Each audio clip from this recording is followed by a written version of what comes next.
আমরা জানি L সাফিক্সে t সমান সমান L0 1 প্লাস আলফা টি এবং S সাফিক্সে t সমান সমান S0 1 প্লাস বিটা টি এবং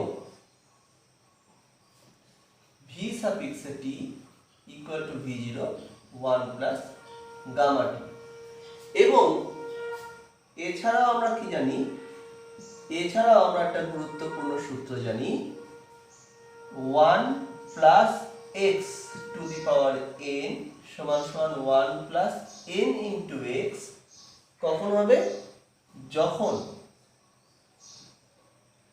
x টা 1 এর তুলনায় খুব ছোট হবে, সেই বিশেষ শর্তে এই সূত্রটা কার্যকর হবে। তাহলে এইটুকু জেনে নিয়ে এবার আমরা আমাদের আলোচনাটা শুরু করছি। দেখো আমরা তাহলে কি করছি, আমরা একটা বর্গক্ষেত্র ধরছি। আমরা ধরে নিচ্ছি যে একটা বর্গক্ষেত্র আছে। তাহলে এই যে বর্গক্ষেত্রটা যে আছে সেই বর্গক্ষেত্রটার দৈর্ঘ্যটা হচ্ছে L0। যখন এই বর্গক্ষেত্রের তাপমাত্রা T1 যার মানটা 0 ডিগ্রি সেলসিয়াস এবং এর ক্ষেত্রফলটা হচ্ছে A0। তাহলে আমি কি লিখতে পারি, আমি লিখতে পারি বর্গক্ষেত্রের ক্ষেত্রফল, ক্ষেত্রফল কি হয়, বাহুর দৈর্ঘ্যের বর্গ। তার মানে A0 মানে হচ্ছে L0 স্কয়ার। আমি ধরে নিচ্ছি যে আমি এখানকার তাপমাত্রা বাড়িয়ে দিলাম। এখন এখানকার তাপমাত্রা পড়ছে বোর্ডটা, আচ্ছা এবার ঠিক আছে, ওকে।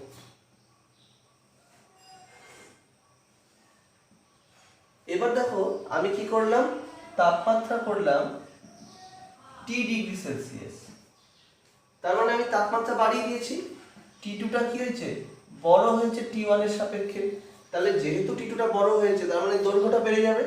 আমি এখনকার দৈর্ঘ্য বলছি L সাফিক্সে T। তার মানে কি হলো, দৈর্ঘ্যটা কিন্তু বেড়ে গেল এবং দৈর্ঘ্য বেড়ে যাওয়ার জন্য ক্ষেত্রফলও বেড়েছে। এখনকার ক্ষেত্রফল হচ্ছে A সাফিক্সে T। তাহলে আমি বলতে পারি A সাফিক্সে T সমান সমান L সাফিক্সে T তার স্কয়ার। কেন হলো, এখন তো দৈর্ঘ্য বেড়ে গেল, আগে ছিল দৈর্ঘ্য কত L0, তাহলে A0 ইকুয়াল টু ছিল L0 স্কয়ার, এখন দৈর্ঘ্য হয়ে গেছে L সাফিক্সে T, তার জন্য ক্ষেত্রফল হয়েছে AT equal to LT square. এখন তাই মানটা বসিয়ে দিই, A সাফিক্সে T, L সাফিক্সে T এর মান কত, দেখো আমরা একটু আগেই প্রমাণ করতে পেরেছি L সাফিক্সে T সমান সমান L0 1 প্লাস আলফা T। তাহলে L0 1 প্লাস আলফা T তার স্কয়ার। তাহলে এই স্কয়ারটা আমি L0 স্কয়ার পেলাম 1 প্লাস আলফা T তার স্কয়ার পেলাম। এইবার L0 স্কয়ার মানে কত, A0। এবার দেখো আমি একটা টার্ম পেয়েছি 1 প্লাস আলফা T তার স্কয়ার, আমি পেয়েছি 1 প্লাস আলফা T তার স্কয়ার। এবার তোমরা মনে মনে আলফা T কে ধরে নাও x, তাহলে এটা মানে কত হলো 1 প্লাস x তার স্কয়ার। এবার দেখো আলফার মানটা কত ছিল, আলফার মানটা ছিল 10 টু দি পাওয়ার -6। তাহলে আলফা T কত হবে, তাকে 50 60 আমি কত তাপমাত্রা হতে পারে 100 150। তাহলে আলফা T এর মানটা দাঁড়াচ্ছে 10 টু দি পাওয়ার -4 অর্ডারের, প্রায় 10 টু দি পাওয়ার -6 ছিল আলফা, তাকে তাপমাত্রা কত হবে 100 বা 200 দিয়ে গুণ করেছে, তাহলে 10 টু দি পাওয়ার -4 হয়ে যাচ্ছে। তাহলে 10 টু দি পাওয়ার -4 টাও তো 1 এর থেকে খুব ছোট, তার মানে x টা 1 এর থেকে খুব ছোট হয়ে গেল। তাহলে x যদি 1 এর থেকে খুব ছোট হয় তাহলে 1 plus x two the power n সমান সমান 1 প্লাস n ইনটু x। এই সূত্রে আমি এটাকে বলতে পারবো 1 প্লাস 2x। তার মানে x এর জায়গায় আবার বসিয়ে দিই 1 প্লাস 2 ইন্টু আলফা টি। তাহলে কি দাঁড়ালো, এই যে 1 প্লাস আলফা টি তার স্কোয়ারটা দাঁড়ালো 1 প্লাস 2 আলফা টি। এটা কার মান পেলাম, এটি এর মান পেলাম। তাহলে আমরা এটি এর যে মানটা পেলাম, আমরা এটি এ সাফিক্সে টি এর যে মানটা পেলাম সেই মানটা হচ্ছে এ সাফিক্সে t equal to a0 1 plus 2 alpha t. কিন্তু আমরা কালকেই প্রমাণ করেছিলাম a সাফিক্সে টি সমান সমান a0 1 প্লাস বিটা টি। এবার তোমরা সমীকরণ দুটো তুলনা করো, এখানেও আছে a সাফিক্সে টি, এখানেও আছে a সাফিক্সে টি। তাহলে এই সমীকরণের বাম পক্ষটা মিলে গেল, ডান পক্ষে এখানেও আছে a0 এখানেও আছে a0, তাহলে এই পার্টটাও মিলে গেল, এখানেও আছে 1 এখানেও আছে 1, এই পার্টটাও সেম, প্লাস আর প্লাস চিহ্ন একই জায়গায় আছে, এখানে আছে টি এখানেও আছে টি। তাই দেখো আমি খুব সহজেই বলতে পারছি যে এইখানে যেখানে 2 আলফা আছে সমীকরণটা পরবর্তী যে সমতুল্য সমীকরণ সেখানে আছে হচ্ছে বিটা। তাহলে আমি বলতেই পারি অতএব বিটা সমান সমান সমান সমান 2 আলফা বা আলফা সমান সমান বিটা বাই 2। তাহলে আমরা প্রমাণ করতে পারলাম আলফা সমান সমান বিটা বাই 2। তাহলে আমরা কি করব, প্রথমে একটা বর্গক্ষেত্র ধরলাম যার দৈর্ঘ্য ছিল L0, তাহলে তার ক্ষেত্রফল হচ্ছে A0 মানে হচ্ছে L0 স্কয়ার। তাপমাত্রা বাড়ালাম, তাপমাত্রা বাড়ার জন্য কি হলো, তার দৈর্ঘ্যটা বেড়ে গেল, দৈর্ঘ্য হলো L সাফিক্সে টি, ক্ষেত্রফল হলো A সাফিক্সে টি। তাহলে এখনকার ক্ষেত্রফল মানে এখনকার দৈর্ঘ্যের বর্গ, দৈর্ঘ্য মানে হচ্ছে L সাফিক্সে টি। তাহলে L সাফিক্সে টি এর মান ছিল হচ্ছে L0 1 প্লাস আলফা টি, সেই মানটা আমি বসালাম, বসিয়ে তাকে হচ্ছে সমীকরণে হচ্ছে ভেঙে নিলাম, L0 square into 1 plus alpha t তার স্কয়ার। L0 স্কয়ার মানে তো A0 আর 1 প্লাস আলফা টি, যেহেতু আলফা টিটা একের তুলনায় খুব ছোট, তাহলে 1 plus x two the power n এর ফর্মুলায় পড়ে পাওয়ারটা সামনে চলে আসলো, তাই কি দাঁড়ালো 1 প্লাস 2 আলফা টি। তাহলে আমরা পেয়েছি a সাফিক্সে t equal to a0 1 plus 2 alpha t. কিন্তু আমাদের সাধারণ সমীকরণ মানে ক্ষেত্র প্রসারণ গুণাঙ্ক দিয়ে যে সমীকরণটা ছিল সেটা ছিল হচ্ছে at equal to a0 1 plus beta টি। এবার দুটো সমীকরণ তুলনা করলাম, করে আলফা এবং বিটার মধ্যে সম্পর্ক পেয়ে গেলাম। আমরা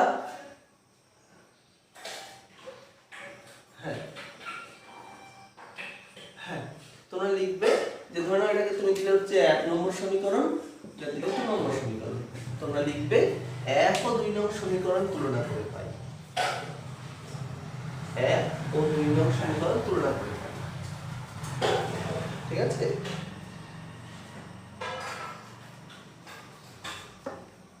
ওকে। আমরা তাহলে আলফা আর বিটার সম্পর্ক পেলাম, এবার আমরা আলফা আর গামার সম্পর্কটা দেখব। তাহলে আমরা এবার বের করতে যাচ্ছি আলফা এবং গামার সম্পর্ক। দেখো আমরা একটা ঘনক নিলাম, একটা ঘনক নিয়েছি, যে ঘনকটার প্রত্যেকটা বাহুর দৈর্ঘ্য সমান এবং মানটা হচ্ছে L0। তাহলে এর প্রত্যেকটা বাহুর দৈর্ঘ্যই L0। তাহলে এর আয়তনটা যদি আমি V0 ধরি যখন তাপমাত্রা 0 ডিগ্রি সেলসিয়াস, তাহলে কি লিখতে পারবো, V0 ইকুয়াল টু L0 তার কিউব। আয়তন মানে বাহুর দৈর্ঘ্যের ঘনফল। এবার আমি কি করলাম, এর তাপমাত্রাটা T2 টা হচ্ছে T1 এর থেকে বড় করে দিলাম এবং T2 এর মান করলাম T ডিগ্রি সেলসিয়াস। তাহলে তখন কি হলো, এই দেখো আয়তনটা বেড়ে গেছে।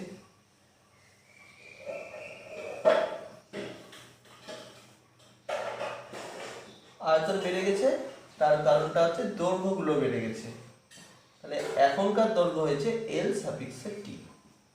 তাহলে এখনকার আয়তন কত দাঁড়াবে, আয়তনটা যদি VT ধরি তাহলে VT সমান সমান L সাফিক্সে T তার কিউব।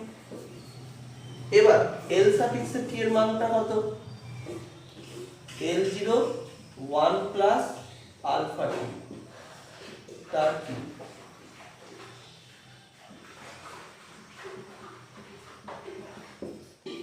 এবার ঠিক আগের মতোই লিখতে পারি L0 তার কিউব 1 প্লাস আলফা টি তার কিউব।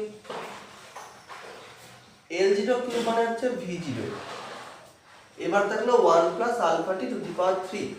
দেখো 1 plus alpha t to the power 3 মানেই হচ্ছে 1 plus x to the power 3, যেখানে x মানে হচ্ছে আলফা টি। এবং আমরা আগের বারই বললাম যে আলফা টি এর মানটা একের তুলনায় খুব ছোট, তার মানে x এর মানটা একের তুলনায় খুব ছোট। তাহলে তাই যদি হয় তাহলে 1 plus x to the power n এর মানটা হবে 1 প্লাস n ইনটু x, মানে পাওয়ারটা x এর সামনে চলে আসবে। তাহলে এখানে পাওয়ার হচ্ছে 3, তাহলে কত হলো 1 প্লাস 3x, তার মানে 1 প্লাস 3 আলফা টি। এই যে পাওয়ারটা 3 আছে, তাহলে এই তিনটার সামনে আসবে 1 প্লাস 3 আলফা টি। এটা কার মান? vt এর মান। কিন্তু আয়তন প্রসারণ গুণাঙ্কের সংজ্ঞা থেকে পেয়েছিলাম vt equal to v0 1 plus gamma t. তাহলে মিলিয়ে দেখো, এখানেও আছে vt, এখানে আছে v0, এখানে 1, এখানে t, তাহলে এইটুকু পার্ট সেম হয়ে গেল। তাহলে আমি পেয়ে গেলাম 3 আলফা সমান সমান গামা, বা আলফা সমান সমান গামা বাই 3। তাহলে এই যে প্রমাণটা দেখো কি সুন্দর প্রমাণটা হয়ে গেল। আচ্ছা, প্রথমে আমরা বলছি একটা ঘনবস্তু নিয়েছি যার দৈর্ঘ্য ছিল হচ্ছে L0, তাহলে এর আয়তনটা হচ্ছে V0 মানে হচ্ছে L0 কিউব। এখন এর যখন তাপমাত্রা বাড়ালাম দৈর্ঘ্য বেড়ে হয়ে গেল। হ্যাঁ বলো বলো, হ্যাঁ হ্যাঁ বলো বলো।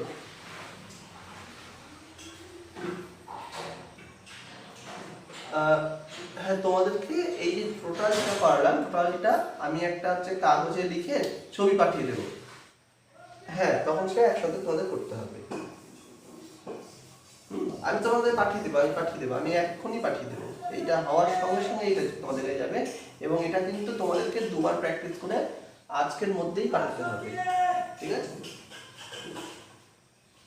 তাহলে যেটা বললাম যে তাহলে vt ইকুয়াল টু হয়ে গেল lt তার কিউব, lt মানে হচ্ছে L0 1 প্লাস আলফা টি, তার মানে হচ্ছে L0 cube 1 plus alpha t তার টু দি পাওয়ার 3।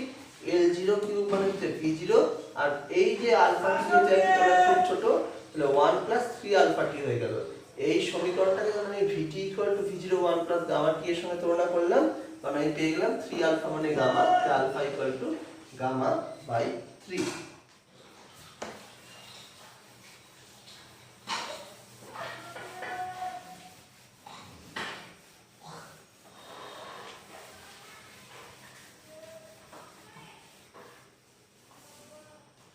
তাহলে আমি পেয়ে গেলাম alpha equal to beta by 2 equal to gamma by 3।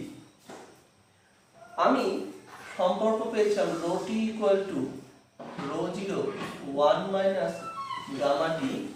এই সমীকরণটাকে আমি লিখতে পারি রো টি সমান সমান রো 0 1 মাইনাস 3 আলফা টি। কেন লিখতে পারি? কারণ গামা সমান সমান কিন্তু 3 আলফা। এবং তোমরা এখানে অবশ্যই দেখতে পাচ্ছ alpha equal to beta by 2 equal to gamma by 3 যদি সম্পর্ক সঠিক হয়, তাহলে আলফা বিটা ও গামা মাত্রা ও একক গত দিক থেকে অভিন্ন।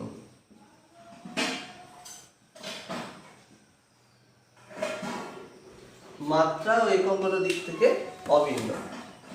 এইবার আমাদের এই প্রমাণটা হয়ে যাওয়ার পরে আমরা আরেকটা প্রমাণ করব। আমি এখন যে প্রমাণটা করব সেই প্রমাণটার ক্ষেত্রে আমি তোমাদের বলবো যে এটা কিন্তু তোমাদের হর্টসে আছে। তোমাদের যারা ছায়া প্রকাশনী ইউজ করো বা সাতটা ইউজ করো, সেখানে দেখবে হর্টস হায়ার অর্ডার থিঙ্কিং স্কিল, সেই হর্টসের মধ্যে দেখবে এইটা নিয়ে আলোচনা করা হচ্ছে। এটা খুব ইম্পর্টেন্ট, অঙ্কের ক্ষেত্রেও খুব ইম্পর্টেন্ট এখনকার সূত্রটা।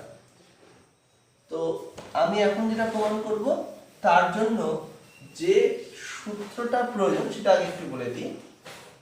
আমরা হ্যাঁ বলো।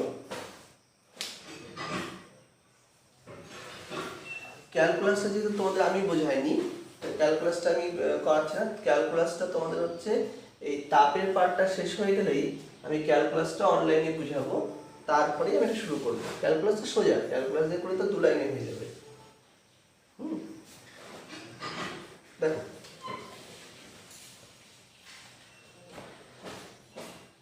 আমরা জানতাম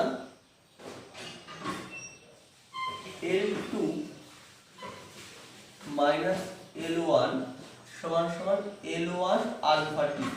একদম প্রথম দিনের যে সমীকরণটা ছিল সেইখানটায় আমি পেয়েছিলাম L2 মাইনাস L1 সমান সমান L1 আলফা টি। এই যে সমীকরণটা এখানটায় L2 মাইনাস L1 টা ছিল দৈর্ঘ্য বৃদ্ধি,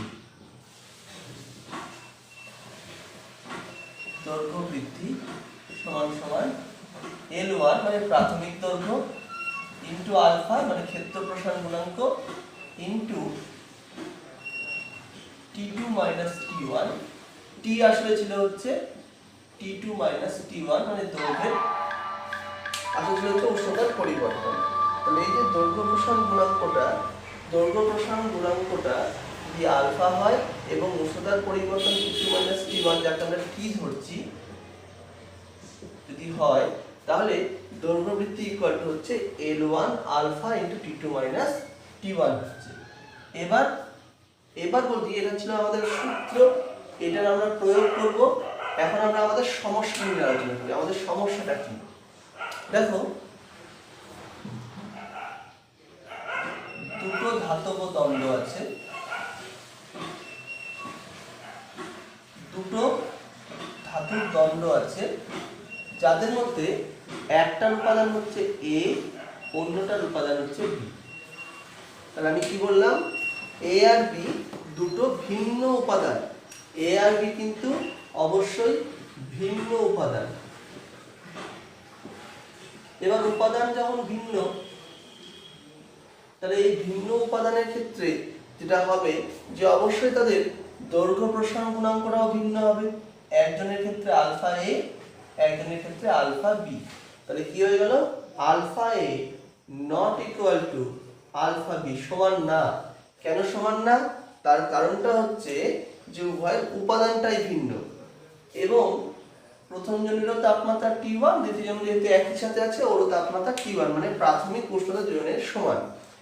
আমি ধরে নিচ্ছি যে প্রথম জনের যে দৈর্ঘ্য সেই প্রথম জনের দৈর্ঘ্যটা হচ্ছে L1A আর দ্বিতীয় জনের দৈর্ঘ্যটা হচ্ছে L1B। দেখো আমরা প্রাথমিক দৈর্ঘ্যকে L1 দিয়ে প্রকাশ করি, যেহেতু প্রথমটার উপাদান A তাহলে L1 এর পরে আমি লিখে দিলাম A, আর দ্বিতীয় জনের ক্ষেত্রে L1B। এবং এটাও এখানে বক্তব্য যে L1 এটা not equal two L1B।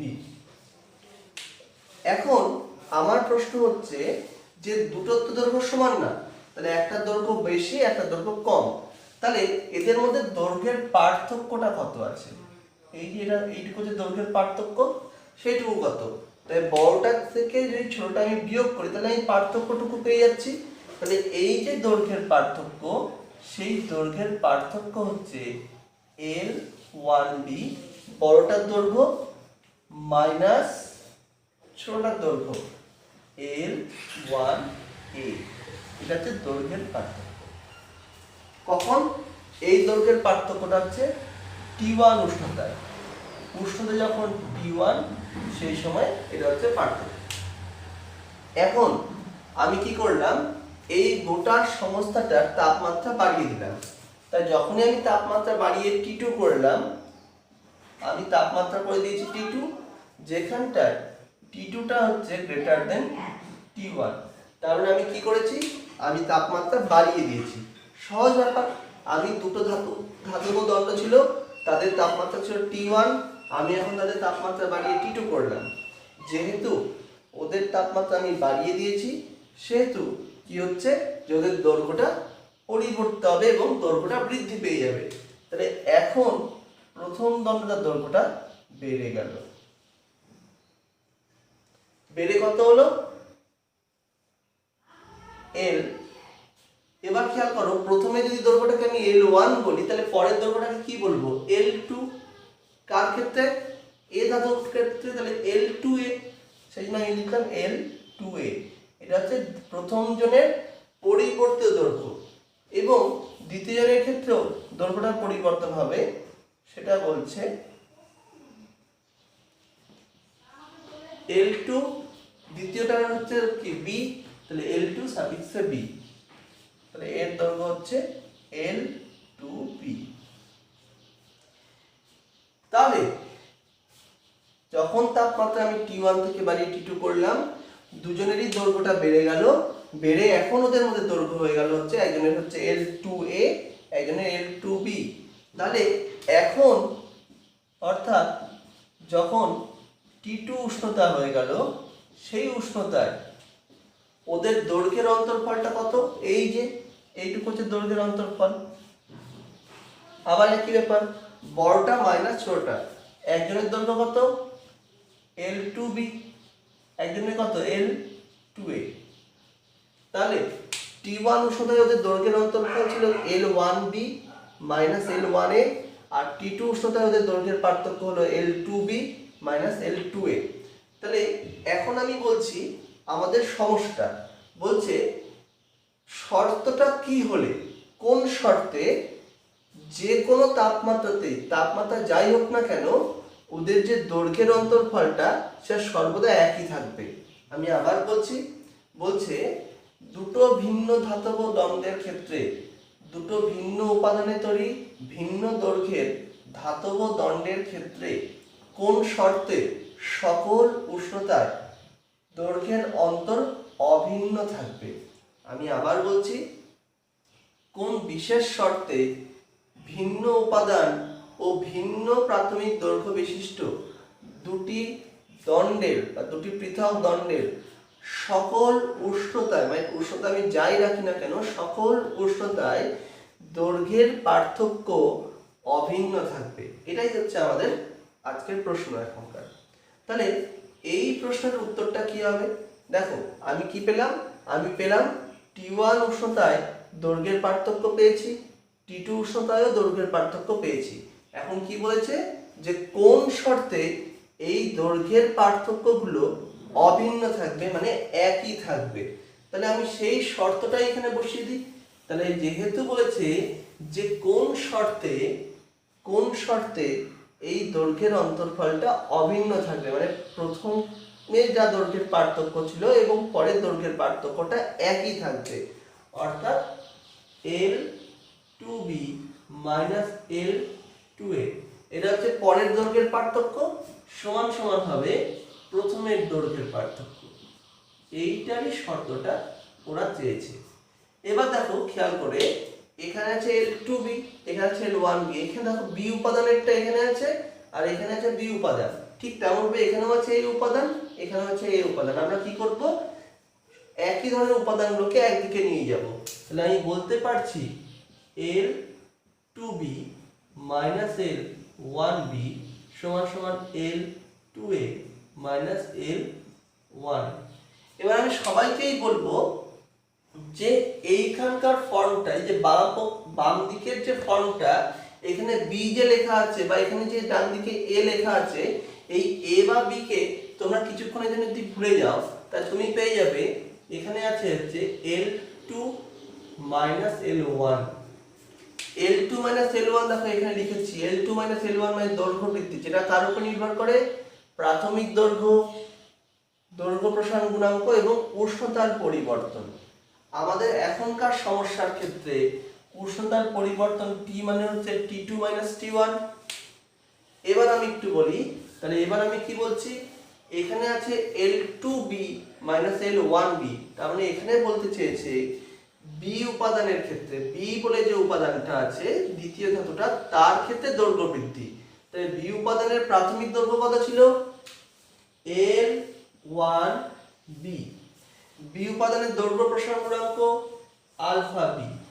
B উপাদানের ক্ষেত্রে উষ্ণতার পরিবর্তন টি সমান সমান, এবার এখানে কি বলছে L2A L1A, L2 L1 of A, মানে A উপাদানের ক্ষেত্রে L2 L1, মানে A উপাদানের ক্ষেত্রে দৈর্ঘ্য বৃদ্ধি। তাহলে এই ক্ষেত্রে কি হবে, এই ক্ষেত্রে হবে A উপাদানের প্রাথমিক দৈর্ঘ্য L1A, A উপাদানের দৈর্ঘ্য প্রসারণ গুণাঙ্ক আলফা A ইনটু টি, টি মানে উষ্ণতার পরিবর্তন।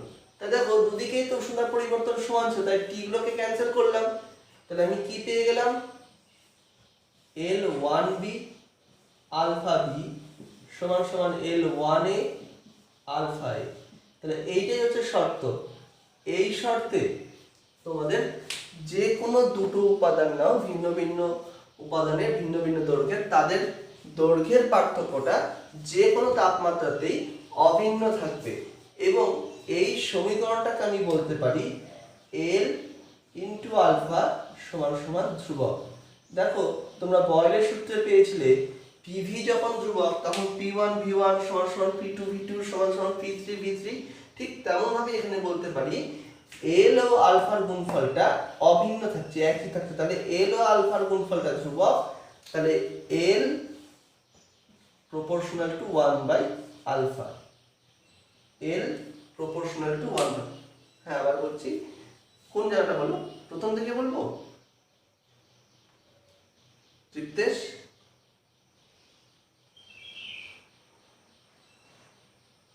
একদম প্রথম থেকে বলবো?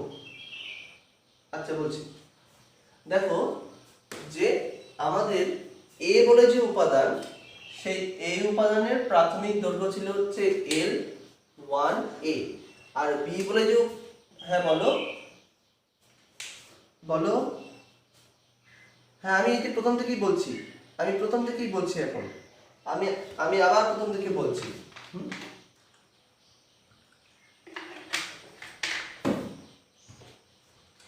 A বলে যে উপাদানটা ছিল, সেই A উপাদানের প্রাথমিক দৈর্ঘ্য, একদম প্রথমের দৈর্ঘ্য ছিল L1A, আর B উপাদানের প্রাথমিক দৈর্ঘ্য ছিল L1B। তাহলে এই T1 তাপমাত্রায় এদের যে দৈর্ঘ্যের পার্থক্য ছিল L1B L1A, ঠিক আছে? কেন করলাম? পার্থক্য মানে তো পরিবর্তনটা, মানে এদের মধ্যে কোনটা বড় কোনটা ছোট তাদের মধ্যে বিয়োগফলটা, তাহলে বড়টা থেকে ছোটটা বিয়োগ করলাম, তাহলে আমি পেয়ে গেলাম দৈর্ঘ্যের পার্থক্য। এবার আমি কি করলাম, উষ্ণতা T1 থেকে বাড়িয়ে T2 করলাম। এবার আমি উষ্ণতা বাড়িয়ে দিয়েছি, যখনই আমি উষ্ণতা বাড়িয়ে দিলাম, সেই উষ্ণতা বাড়ানোর ক্ষেত্রে দৈর্ঘ্যটা পরিবর্তিত হবে, দৈর্ঘ্যটা বেড়ে যাবে। এখন তার দৈর্ঘ্যটা কত হলো, L2A এবং L2B, তাহলে দৈর্ঘ্য হয়ে গেল L2A আর L2B। তাহলে এখন দৈর্ঘ্যের পার্থক্য কত থাকলো, তাহলে এই দুটোর মধ্যে বিয়োগ করতে হবে, T2 উষ্ণতায় তার দৈর্ঘ্যের পার্থক্য থাকলো L2B L2A। এবার আমাদের যেটা চেয়েছে, জানতে চেয়েছে যে কোন শর্তে উষ্ণতা আমি যাই করি না কেন, T1 করি বা T2 করি, যাই করি না কেন, দৈর্ঘ্যের যে পার্থক্য যা ছিল সেটা অভিন্ন থাকবে। বলছে কোন শর্তে দুটো ভিন্ন দৈর্ঘ্য ও ভিন্ন উপাদানের তৈরি ধাতব দণ্ড, এই যে দেখো ভিন্ন উপাদান ও ভিন্ন দৈর্ঘ্য, একটা দৈর্ঘ্য ছিল L1A, একটা ছিল L1B, তাহলে A ও B উপাদান ভিন্ন উপাদান এবং ভিন্ন দৈর্ঘ্যের দুটো ধাতব দণ্ডের দৈর্ঘ্যের পার্থক্য সব তাপমাত্রাতে অভিন্ন থাকবে, এটাই চেয়েছে। তাহলে অভিন্ন থাকবে মানে কি, এটা যা হবে এটাও তাই হবে। তাহলে আমি কি করব, এটা এবং এটাকে সমান করে দেব প্রশ্ন অনুযায়ী। সমান করে আমি কি করলাম, যে বি উপাদানগুলোকে একদিকে রাখলাম, এই উপাদানের সমীকরণগুলোকে একদিকে রাখলাম। তাহলে এখানে হয়ে গেল, এখানে কি হয়ে গেল, এখানে হয়ে গেল হচ্ছে L2B L1B। তাহলে L2B L1B মানে L2 L1 B এর ক্ষেত্রে, এটা বোঝাচ্ছে L2 L1 B এর ক্ষেত্রে। তার মানে B এর ক্ষেত্রে দৈর্ঘ্য বৃদ্ধির সূত্র দেখো এখানে আমি লিখে দিয়েছি, L1 প্রাথমিক দৈর্ঘ্য into alpha into T2 T1 বা T। তাহলে এই সমীকরণ অনুযায়ী তাহলে B উপাদানের প্রথমে দৈর্ঘ্য কত ছিল L1B, এই যে দেখো L1B, B উপাদানের দৈর্ঘ্য প্রসারণ গুণাঙ্ক কি আলফা B, আর উষ্ণতার পরিবর্তন কত T2 T1 বা T। একইভাবে এই উপাদানের ক্ষেত্রে দেখো L2A minus L1A, L2A minus L1A মানে এটা আসলে L2 মাইনাস L1 তার ক্ষেত্রে L এর ক্ষেত্রে A বলে যে উপাদান তার তৈরি যে দুটো ধাতব দণ্ড তার ক্ষেত্রে আমি পেয়েছি L2 minus L1 of A। তাহলে এর সমীকরণটা কি হবে? L1A alpha A into T। তাহলে এখানটা আমি কি পেয়ে গেলাম? T গুলোকে যদি ক্যান্সেল করি তাহলে L1B ইন্টু আলফা B সমান সমান L1A ইন্টু আলফা A। তার মানে আমি পেয়ে গেলাম L ও আলফা গুলোর যে গুণফল সেই গুণফলটা একই থাকবে বা ধ্রুবক থাকবে। তাহলে L এবং আলফা পরস্পর ব্যস্ত সম্পর্কে আছে, মানে একজনের মান বেড়ে গেলে অন্যজনের মান কমে যাবে, বা একজনের মান বা L এর মান কমে গেলে আলফার মান বেড়ে যাবে। তাই বলা হচ্ছে L ইন্টু আলফা ধ্রুবক বা L proportional to 1 by alpha. ঠিক আছে? এইবার দেখো যেটা আমি বলছি যে তোমরা দেখবে বাড়িঘর যখন তৈরি করা হয় সেই বাড়িঘর তৈরি করার সময় আমরা যখন হচ্ছে প্লাস্টার করি বা যখন আমরা হচ্ছে ঢালাই করি সেই সময় ইস্পাতের রড ইউজ করা হয়, অন্য কোনো উপাদানের রড ইউজ করা হয় না। আমরা ইস্পাতের থেকে কম দামি কিছু রড ইউজ করতে পারতাম, আমরা ইস্পাতের রড ইউজ করি। তার কারণটা হচ্ছে খেয়াল করে দেখবে যে যখন আমরা একটা জায়গার মধ্যে একটা রডকে এরকম গেঁথে দেব, এবার আমাদের সারা বছর তাপমাত্রা এক থাকে না, তাপমাত্রার তো পরিবর্তন হয়। শীতকালে তাপমাত্রা হয় 2 থেকে 5 ডিগ্রি সেলসিয়াস, আর গ্রীষ্মকালে হয় সেটা হয়তো 30 থেকে 45 ডিগ্রি সেলসিয়াস। তাহলে উষ্ণতা যদি পরিবর্তন হয় তাহলে কি হবে? এই যে পদার্থটা আছে তারও পরিবর্তন হবে, তার দৈর্ঘ্য বা ক্ষেত্রফলের পরিবর্তন হবে। এবার ধরে নাও এখানে যে উপাদানটা ব্যবহার করছি, মানে এখানটায় কংক্রিট ব্যবহার করছি বা সিমেন্ট ব্যবহার করছি, আর এখানে ব্যবহার করছি ইস্পাত। এবার কোনো কারণে এরকম হলো, হয়তো সিমেন্টটা বেশি প্রসারিত হয়, তাহলে কি হবে? শীতকালের তুলনায় গরমকালে যখনই আসবে এই উপাদানের মধ্যে এই যে অংশটুকুর মধ্যে ইস্পাত গাঁথা আছে সেই অংশটুকুর ক্ষেত্রে কি হবে? বেশি প্রসারিত হবে, কারণ ইস্পাত বেশি প্রসারিত হচ্ছে, সিমেন্ট বেশি প্রসারিত হচ্ছে আর ইস্পাত তো কম প্রসারিত হবে। তাহলে তার মধ্যে কি হবে?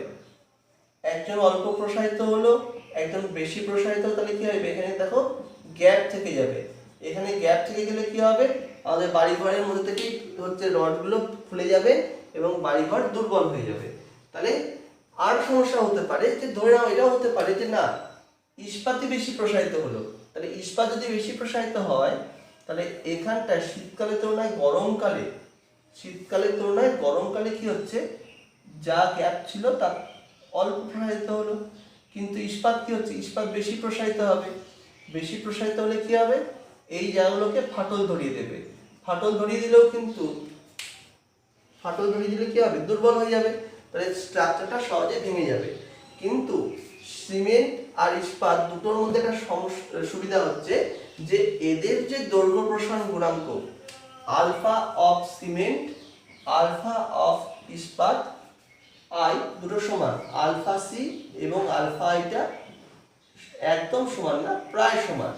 মানে উষ্ণতার পরিবর্তনে এদের পরিবর্তনটা প্রায় অভিন্ন হয়। সেই কারণে আমরা কি করি? সেই কারণেই আমরা বলছি যে আমরা সব সময় সিমেন্টের সঙ্গে ইস্পাতটাকেই ব্যবহার করি।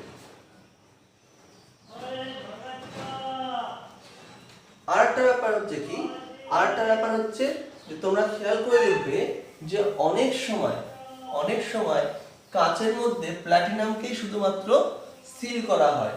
এই যে বাল্ব বা কিছু তৈরি করা হয়, এখানে কাচের মধ্যে প্ল্যাটিনাম হচ্ছে কাচের উপাদানের মধ্যে অনেক সময় আমরা প্ল্যাটিনামকে সিল করি বাল্ব বা এইসব ক্ষেত্রে।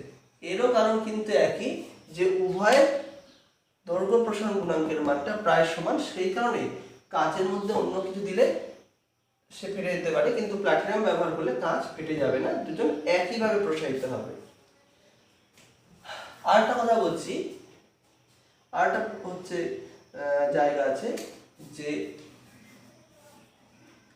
ধরে নাও দেখবে দুটো যে বৈদ্যুতিক খুঁটি থাকে সেই বৈদ্যুতিক খুঁটিগুলোর মাঝে যে তারগুলো থাকে দেখবে তারগুলো এইভাবে দেওয়া থাকে। এই তারগুলো কিন্তু খুব দামি, তবুও দেখবে তারের অপচয় করা হয়, তারগুলোকে ঠিক এইভাবে ঝুলিয়ে ঝুলিয়ে রাখা হয়। তার কারণটা কি, যদি আমি তারটাকে টান টান করে রাখতাম, ধরে নাও এই তারটাকে আমি টান টান করে রেখেছি, এই সময় তাপমাত্রা ধরে নাও 40 ডিগ্রি বা হয়তো 25 ডিগ্রি সেলসিয়াস, তখন তারটাকে আমি টান টান করে রেখেছি। এবার কোনো কারণে তাপমাত্রা হয়ে গেল 5 ডিগ্রি সেলসিয়াস। 5 ডিগ্রি সেলসিয়াস হওয়া মানে কি, তাপমাত্রা কমে যাওয়া। তাপমাত্রা কমে গেলে কি হবে, দৈর্ঘ্য কমে যাবে। এখন দৈর্ঘ্য যদি কমে যায় তাহলে কি হবে, এই তারটা সংকুচিত হবে। তখন কি হবে, তারটা যখন দিক থেকে টানতে শুরু করবে তখন কি হবে, তারটা মাঝখান থেকে ছিঁড়ে যাবে। তাহলে যাতে তারটা ছিঁড়ে না যায় সেজন্য আমরা কি করি, অতিরিক্ত দৈর্ঘ্য রেখে দিই। দৈর্ঘ্যটা আগে থেকে একটু বাড়িয়ে রাখি, যার ফলে কি হয়, যদি সংকুচিত হয় তাহলে ম্যাক্সিমাম কি হবে, এইভাবে হয়ে যাবে। বেশি তাপমাত্রা, এটা হচ্ছে কম তাপমাত্রা, তাহলে কি হবে, তারটা ছিঁড়ে যাওয়ার সম্ভাবনা থাকবে না। এরপরের সমস্যা হচ্ছে রেল লাইনে যে গ্যাপ রাখা হয়, রেল লাইনে দুটো রেলের পাতের মধ্যে গ্যাপ রাখা হয়। তোমরা জানো যে উষ্ণতার পরিবর্তন, দৈর্ঘ্যের পরিবর্তন যাতে না, দৈর্ঘ্যের পরিবর্তন যদি হয়, যদি দুটো রেলের পাতকে পাশাপাশি রাখা যায়, এটা হচ্ছে কম তাপমাত্রায় এইভাবে থাকবে। যখনই তাপমাত্রা বেড়ে যাবে তখন কি হবে, এ এদিকে যাওয়ার চেষ্টা করবে, এ এদিকে আসার চেষ্টা করবে, প্রসারিত হওয়ার চেষ্টা করবে, এবং তখন কি হবে, রেল ট্র্যাকটা এরকম মাটি থেকে উঠে যাবে। যাতে এই ধরনের কোনো সম্ভাবনা না থাকে, বেশি তাপমাত্রা এতে উঠে না যায়, সেই জন্য কি করা হয়, এদের মধ্যে একটা গ্যাপ রাখা হয়। গ্যাপটা এমনই রাখা হয় যাতে যে কোনো তাপমাত্রা বা খুব বেশি তাপমাত্রা হলেও এরা যেন প্রসারিত হয়ে পরস্পর কাছে আসতে পারে, এদের মধ্যে জোড়া না লেগে যায়। সেই কারণে আমরা দুটো রেল লাইনের পাতের মধ্যে একটা গ্যাপ রেখে দিই। নেক্সট হচ্ছে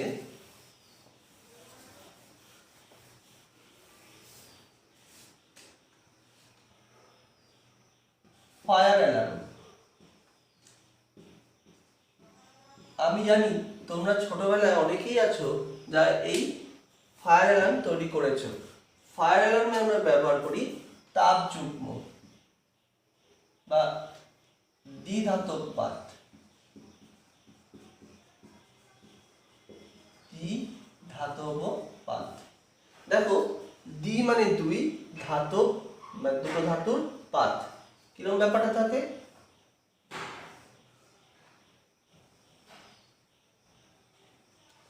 দুটো ভিন্ন ভিন্ন ধাতুর পাতকে আমরা এইভাবে ব্যবহার করি। তার মধ্যে আমরা যে দুটো ধাতু ব্যবহার করছি সেই দুটো ধাতুর ক্ষেত্রে একটা ধাতুর নাম দিচ্ছি এ, অন্য ধাতুর নাম দিচ্ছি বি। একজনের দৈর্ঘ্য প্রসারণ গুণাঙ্ক আলফা এ, একজনের দৈর্ঘ্য প্রসারণ গুণাঙ্ক আলফা বি। সাধারণত কি করা হয়, একজনের দৈর্ঘ্য প্রসারণ গুণাঙ্ক খুব কম নেওয়া হয়, অন্যজনের দৈর্ঘ্য প্রসারণ গুণাঙ্ক খুব বেশি নেওয়া হয়।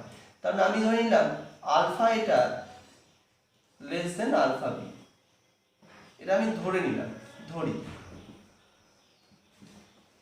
এবার আলফা এটা কম, আলফা বিটা বেশি, তার মানে এর অর্থ কি, এর অর্থ হচ্ছে এর ক্ষেত্রে দৈর্ঘ্য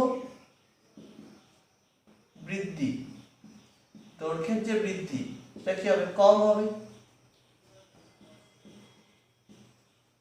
দৈর্ঘ্য বৃদ্ধি এক্ষেত্রে বেশি হবে। তার মানে একটু খেয়াল করে দেখো, আমি এই দুটো ধাতব পাতকে আমরা কি করেছি, একসঙ্গে জোড়া লাগিয়ে দিয়েছি। একজনের উপাদানটা হচ্ছে এ, একজনের উপাদানটা বি, একজনের দৈর্ঘ্য প্রসারণ গুণাঙ্ক আলফা এ, একজনের হচ্ছে আলফা বি। আলফা এটা কম, আলফা বিটা বেশি, তার মানে এ এর দৈর্ঘ্য প্রসারণ কম হবে, বি এর দৈর্ঘ্য প্রসারণ বেশি হবে। কিন্তু তবুও কিন্তু এদের এই জাংশনটা কিন্তু একই রাখার চেষ্টা এরা করবে। তাহলে এখন আমি কি করলাম, প্রথমে তাপমাত্রা ছিল ধরলাম T1, আমি এখন তাপমাত্রা করলাম T2, যেখানে T2টা হচ্ছে গ্রেটার দেন T1।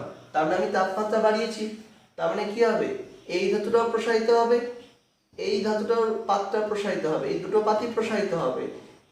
এ কম প্রসারিত হবে, বি বেশি প্রসারিত হবে, কিন্তু এদের মধ্যে জাংশনটা কিন্তু একই থাকে, এটা রিভেট করা থাকে।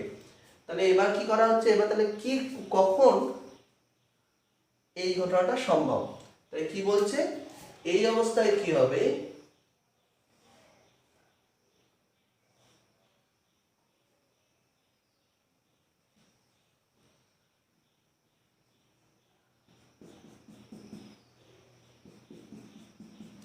এইরকম ভাবেও বেঁকে যাবে। এটা হচ্ছে এ, এটা হচ্ছে বি। এবার অনেকেই ভাবতে পারে যে স্যার কেন এদিকেই ভাববে, উল্টো দিকেও তো ভাবতে পারতো। তাহলে আমার যুক্তি হচ্ছে, ছবিটা আঁকলেই তোমরা বুঝতে পেরে যাবে।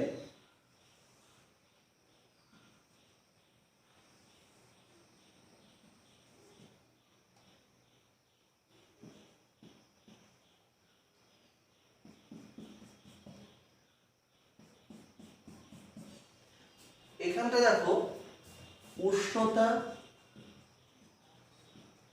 যখন বাড়াচ্ছি, উষ্ণতা বাড়ালে কি হচ্ছে, বি উপাদানটা বেশি বাড়ছে, এ উপাদানটা কম বাড়ছে। খেয়াল করে দেখো, বি উপাদানটা কিন্তু যা দৈর্ঘ্য, এ উপাদানের দৈর্ঘ্যটা কিন্তু তুলনামূলক কম। তাহলে এ কম বাড়লো, বি বেশি বাড়লো। এবার এক্ষেত্রে কি হচ্ছে, এক্ষেত্রে তো বি এর দৈর্ঘ্যের তুলনায় এ এর দৈর্ঘ্যটাই অনেক বেশি হয়ে যাচ্ছে। কারণ আমরা জানি যে একটা বৃত্তাকার পথে যে বাইরের দিকে থাকে, সেই বাইরের দিকের দৈর্ঘ্যটাই বেশি হয়, ভেতরের দিকের দৈর্ঘ্যটা কম হয়। তাহলে কি হবে, তাহলে অবশ্যই যে বেশি বৃদ্ধি পাবে সে বাইরের দিকে থাকবে, যে কম বৃদ্ধি পাবে সে ভেতরের দিকে থাকবে। সেই কারণেই আমরা বললাম যে ওর বেন্ডিংটা এইভাবে হবে, এই দিকে হবে। ঠিক একইভাবে যদি আমি তাপমাত্রা হ্রাস করি, উষ্ণতা যদি কমায়, ভালো করে দেখবে এটা, উষ্ণতা যদি কমায় তাহলে কার দৈর্ঘ্যটা দ্রুত কমে যাবে, কার দৈর্ঘ্যটা বেশি কমবে, যার পরিবর্তন বেশি হয়। তাহলে বি, বি বেশি তাড়াতাড়ি পরিবর্তন হবে, মানে বি এর দৈর্ঘ্য বেশি কমে যাবে, এর দৈর্ঘ্য কম কমবে। তাহলে আমি আবার বলছি, উষ্ণতা যদি কমাই তাহলে দুজনেরই দৈর্ঘ্য কমবে, কিন্তু কার বেশি কমবে, বি, বি এর আলফার মান বেশি, তাহলে বি এর দৈর্ঘ্য বেশি দ্রুত কমবে, এর দৈর্ঘ্য কম দ্রুত কমবে। তার মানে বি এখন ছোট হয়ে যাবে, এ বড় থাকবে, তখন কি হবে, উল্টো দিকে বেঁকে যাবে। তোমাদের আমার ধারণা আছে যে প্রায় প্রত্যেকের বাড়িতে ফ্রিজ আছে। ফ্রিজগুলো সাধারণত দেখবে অটো কাট হয়, দেখবে ফ্রিজের মধ্যে কিছুক্ষণ পর পর কাট কাট করে একটা শব্দ হয়। ফ্রিজেও কিন্তু এই প্রিন্সিপালটার উপরে ভিত্তি করেই কাজ করে। কি করে দেওয়া হচ্ছে, এখানে সুইচ দেওয়া হচ্ছে, এখানে একটা সুইচ দেওয়া হচ্ছে, অন অফের একটা সুইচ দেওয়া হচ্ছে। এবার যখন ধরে নাও যে হচ্ছে গরম হয়ে যাচ্ছে, ধরে নাও কোনো জিনিস রাখলাম, সেই জিনিসটা গরম হয়ে যাচ্ছে, গরম হলে এ কোন দিকে বেঁকে যাবে, এদিকে বেঁকে যাবে, তবে এই সুইচটাকে দিয়ে ও অন করে দেবে, ফ্রিজটা অন হয়ে যাচ্ছে। এবার ফ্রিজ অন হয়ে গেলে কি হবে, ঠান্ডাও থাকবে। এবার ধীরে ধীরে ঠান্ডা হচ্ছে, তার মানে এই উপাদানটা গরম হয়ে গেছিল, ও ধীরে ধীরে ঠান্ডা হচ্ছে, ঠান্ডা হতে হতে যখন খুব বেশি ঠান্ডা হয়ে যাবে তখন কি করে দেবে, এই দিকেও বেঁকে যাবে, বেঁকে গিয়ে অফ করে সুইচটাকে আবার ও অফ করে দেবে। তার মানে ফ্রিজের কাজটা বন্ধ হয়ে গেল। এবার ফ্রিজ ঠান্ডা হওয়া বন্ধ করে দেওয়া মানে কি, আবার গরম হতে শুরু করলো, গরম হতে হতে যখন খুব বেশি গরম হয়ে যাবে তখন আবার ও অন করবে। এইভাবেই কন্টিনিউয়াসলি ফ্রিজ কিন্তু অন আর অফ হতেই থাকে। এইভাবে আমরা ফ্রিজের অটো কাটটাকে ব্যাখ্যা করতে পারি। তাহলে আমরা এখন ওই অ্যামোনিয়া হচ্ছে ঠান্ডা করার ক্ষেত্রে ব্যবহার করা হচ্ছে, কিন্তু অ্যামোনিয়াটা কখন ব্যবহার হবে সেইটাকে অন অফ করার জন্য এটা ব্যবহার করা হচ্ছে। মানে আমি কিন্তু এখানে ফ্রিজিং অ্যাকশনটা, হ্যাঁ বলো, হ্যাঁ পাঠান।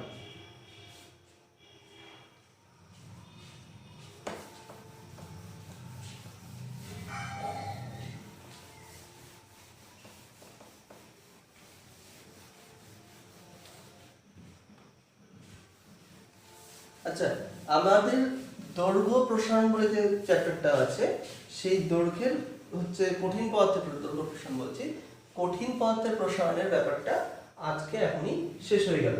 আমাদের নেক্সট টপিক থাকবে হচ্ছে তরল পদার্থের প্রসারণ। আমি প্রথমেই যেটা করব, যে আজকের যে পড়ালাম তার ভিডিওটা আমি এখনই, ধরে নাও উইদিন 1 ঘন্টা আমি হচ্ছে ভিডিওটা আপলোড করে দেবো চ্যানেলে। ভিডিও আপলোড কোথায় করব, চ্যানেলে করে দেব। তাহলে তোমাদের কি সুবিধা হবে, যে তোমাদের এই ভিডিওটা যে তোমরা থাকে তো তোমরা আজকে যেটা বোঝালাম সেটা তোমরা আরো এক দুবার ভালো করে দেখে নিতে পারবে। সেই দেখে নেওয়ার পরে তোমরা কি করবে, চ্যাপ্টারটা রেডি করবে। তার সঙ্গে আমি কি করব, তার সঙ্গে আমি দিয়ে দেবো হচ্ছে কোশ্চেন। এখন যে পার্টটা পড়লাম সেখান থেকে কি কি প্রশ্ন হতে পারে, তার সঙ্গে দিয়ে দেবো একটা টেক্সট। টেক্সট মানে যেখান থেকে কোশ্চেনের অ্যান্সারগুলো তোমরা পাবে। তার সঙ্গে দিয়ে দেব alpha equal to beta by 2 সমান সমান গামা বাই 3, এই প্রমাণটা আমি দিয়ে দেব। তোমাদেরকে কি করতে, হ্যাঁ বলো বলো। হ্যাঁ এটা গ্রুপে দেবো, এই সবগুলোই গ্রুপে থাকবে, এই ডিটেলসটা গ্রুপে থাকবে। তোমরা বলে নিই আগে, তোমরা এইটা কিন্তু সবাইকে আজকে অবশ্যই এই পার্টটা দুবার প্র্যাকটিস করতে হবে, দুবার প্র্যাকটিস। এটা তোমরা পাঠাবে হচ্ছে পার্সোনালি। যদি কেউ না পাঠাও, যদি কেউ না পাঠাও, তুমি দেখবে কালকে তোমরা গ্রুপ থেকে বেরিয়ে গেছো, ঠিক আছে? তোমরা কিন্তু তখন দেখবে গ্রুপ থেকে বেরিয়ে গেছো। হ্যাঁ বলো বলো।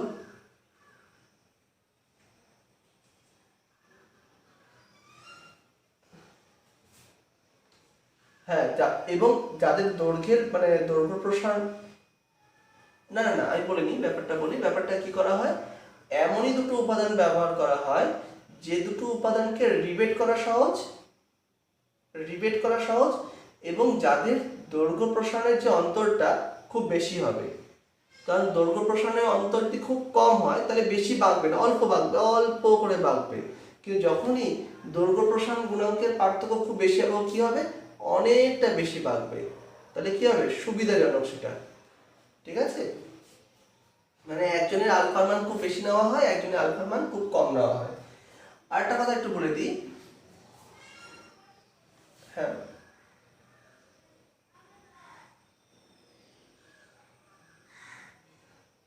হ্যাঁ একটা খুব বেশি হতে হবে, যে খুব বেশি হবে সে খুব দ্রুত প্রসারিত হয়ে যাবে, আর যে খুব কম হবে সে খুব অল্প প্রসারিত হবে। আর যদি না হয়, যদি দুজনের প্রসারণ যদি খুব কাছাকাছি হয় তাহলে কি হবে, অল্প অল্প বাড়বে, তাহলে কিন্তু আমি সেভাবে এফেক্টটা পাবো না। নেক্সট কি করা হচ্ছে,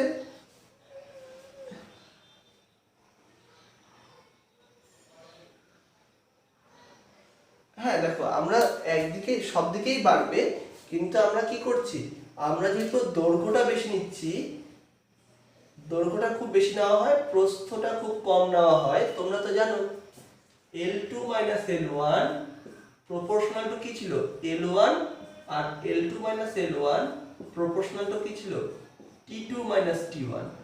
তাহলে এই যেটা হচ্ছে প্রস্থ, এটা হচ্ছে দৈর্ঘ্য, তাহলে কোন দিকেরটা বেশি কার্যকরী হবে, যার দৈর্ঘ্যটা বেশি। দেখো দৈর্ঘ্যটা অনেক বেশি, তাই কিন্তু ওর দৈর্ঘ্যের পরিবর্তনটা মানে ওর এই বরাবর প্রসারণটাকেই আমরা ব্যবহার করতে পারব, ঠিক আছে? এই জন্য ওখানে বলা হচ্ছে, খেয়াল করে দেখবে, দ্বি ধাতব পাত।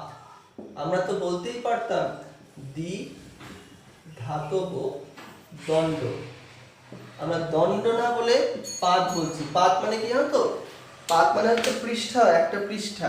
পৃষ্ঠার ক্ষেত্রে কি হয়, এই যে ধরে নাও একটা পৃষ্ঠা আছে, এই পৃষ্ঠটার কি দৈর্ঘ্যটা যত বেশি, প্রস্থ মানে থিকনেসটা কি হচ্ছে, খুব কম হচ্ছে, এইটাকে করা হচ্ছে। থিকনেসটা খুব কম মানে এই পরিবর্তনটা খুব কম হবে, কিন্তু দৈর্ঘ্যের পরিবর্তনটা বেশি হয়, যেমন বেশি এই বরাবর ভাগবে, ঠিক আছে? এবার নেক্সট আমরা এই সংক্রান্ত একটা কথা একটু বলে দিই। তোমরা কখনো দেখেছো গরুর গাড়িতে চাকা থাকে, সেই গরুর গাড়ির চাকায় কি করে লোহার বের পরানো হয়? গরুর আসলে ব্যাপারটা হচ্ছে, এই যে চাকাটা তৈরি করা হয় কাঠের, কাঠ খুব বেশি প্রসারিত বা সংকুচিত হয় না। আর কি করা হয়, এর থেকে একটু ছোট আকারের একটা লোহার চাকতি করা হয়। এবার তাকে কি করা হয়, লোহার চাকতিটা একে উত্তপ্ত করা হচ্ছে। একে যখনই উত্তপ্ত করা হলো তাহলে কি হবে, বড় হয়ে যাবে, বড় হয়ে গেল, সহজে চাকার মধ্যে পরিয়ে দিলাম, তারপরে কি করা হলো, একে জল দিয়ে বা ঠান্ডা করে একে ঠান্ডা করে দেওয়া হলো। ঠান্ডা করলে কি হবে, একে যখনই ঠান্ডা করে দেওয়া হলো এ তখন কি করছে, এর আগের অবস্থায় ফিরে আসছে। এর আগের অবস্থায় যখনই ফিরে আসছে তাহলে এ কি হয়ে গেল, এই চাকার মধ্যে খুব চেপটে আটকে গেল, তাহলে এই সহজে কিন্তু খুলে যাচ্ছে না। এইভাবে আমরা লোহার বেড